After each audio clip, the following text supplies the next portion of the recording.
Hello दोस्तों, स्वागत है आप सभी का मेरे चैनल में। आज हम पढ़ेंगे first aid and health BA second semester को करिकुलर सब्जेक्ट है। ये सबके लिए है। बीए बीएससी बीकॉम सबके लिए को करिकुलर सेम आता है। चलिए स्टार्ट करते हैं कि दुर्घटना के बाद समुचित चिकित्सा को सहायता उपलब्ध होने से पूर्व किए गए उपचार को क्या कहा जाता है? प्राथमिक उपचार।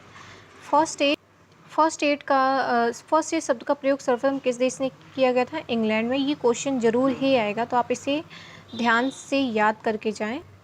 फर्स्ट एड शब्द का प्रयोग सर्वप्रथम किसके द्वारा किया गया था? सेंट जॉन एम्बुलेंस एसोसिएशन द्वारा। लास्ट ईयर ये क्वेश्चन आया था, मे बी इस बार भी आ जाए।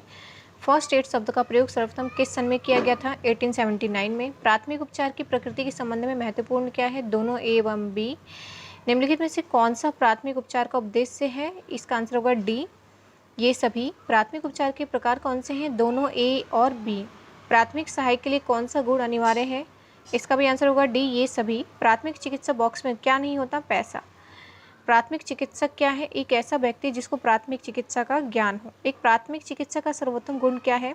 दूरदर्शिता तथा बुद्धि की सचेतता करना।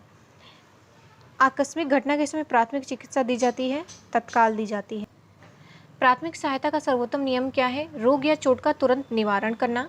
खपच्चियों का प्रयोग किया जाता है टूटी हुई हड्डी को अपने स्थान पर रोकने के लिए। ये क्वेश्चन भी आया था लास्ट ईयर। प्राथमिक चिकित्सक रोगी की स्थिति को और अधिक गंभीर होने से बचाने के लिए सर्वप्रथम क्या करेगा? रोगी के होने वाले रक्तस्राव को रोकेगा।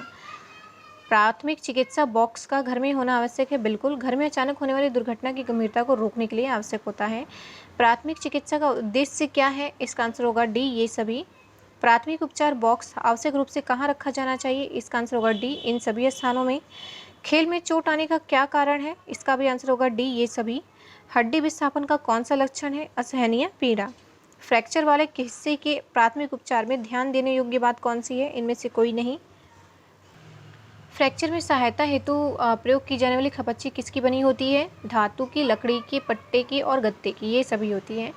जल जाने पर कौन सा प्राथमिक उपचार अवांछनीय है? इसका आंसर भी होगा डी, ये सभी। आंखों में रासायनिक वर्ण की स्थिति में वांछनीय प्राथमिक उपचार क्या है? इसका भी आंसर होगा डी, ये सभी। कुत्ते के काटने पर क्या प्राथमिक उपचार किया जाना चाहिए? इसका भी आंसर होगा डी, ये सभी।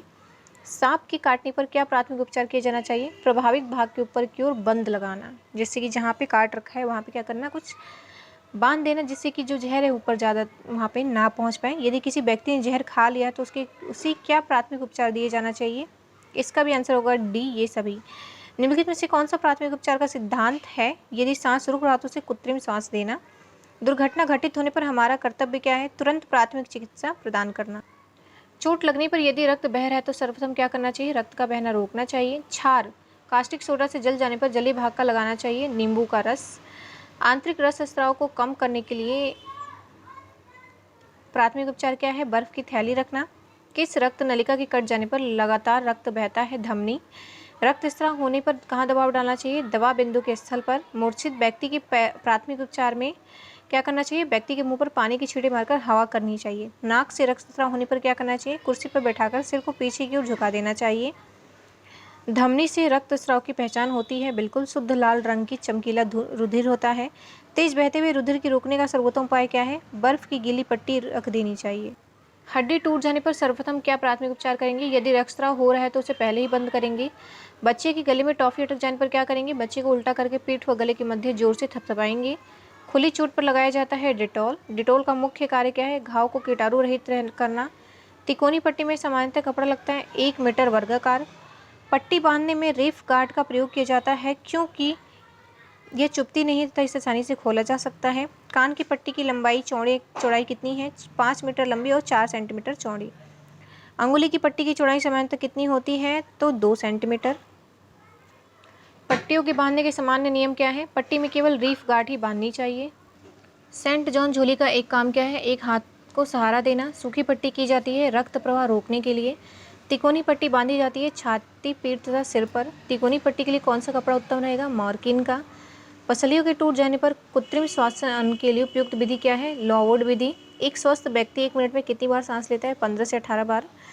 कृत्रिम विधि से सांस कब दी जाती है? तीनों अवस्थाओं में। व्यक्ति के डूबने पर निम्नलिखित में से कौन सी सहायता दी जाती है? बी, कृत्रिम सांस दी जाती है। अभी अस्थि भंग फ्रैक्चर की स्थिति में कृत्रिम सांस देने की उपयुक्त विधि क्या है? लावुड विधि। सिल्वेस्टर विधि द्वारा कृत्रिम सांस देने के लिए कितने व्यक्तियों की आवश्यकता होती है? कम से कम 2 व्यक्तियों की। सूंघने वाला नमक क्या है? प्रयोग किया जाता है बेहोशी में। अत्यधिक बिगड़ी स्थिति में कृत्रिम ढंग से सांस देने की उपयुक्त विधि क्या है? मुंह से सांस देना। व्यक्ति के डूबने पर कृत्रिम ढंग से सांस देने की उपयुक्त विधि क्या है? सेफर विधि। कृत्रिम ढंग से सांस देना आवश्यक हो जाता है क्योंकि इसके अभाव में क्या होता है? ऑक्सीजन के अभाव में कुछ समय पश्चात मस्तिष्क की कोशिकाएं नष्ट होने लगती हैं।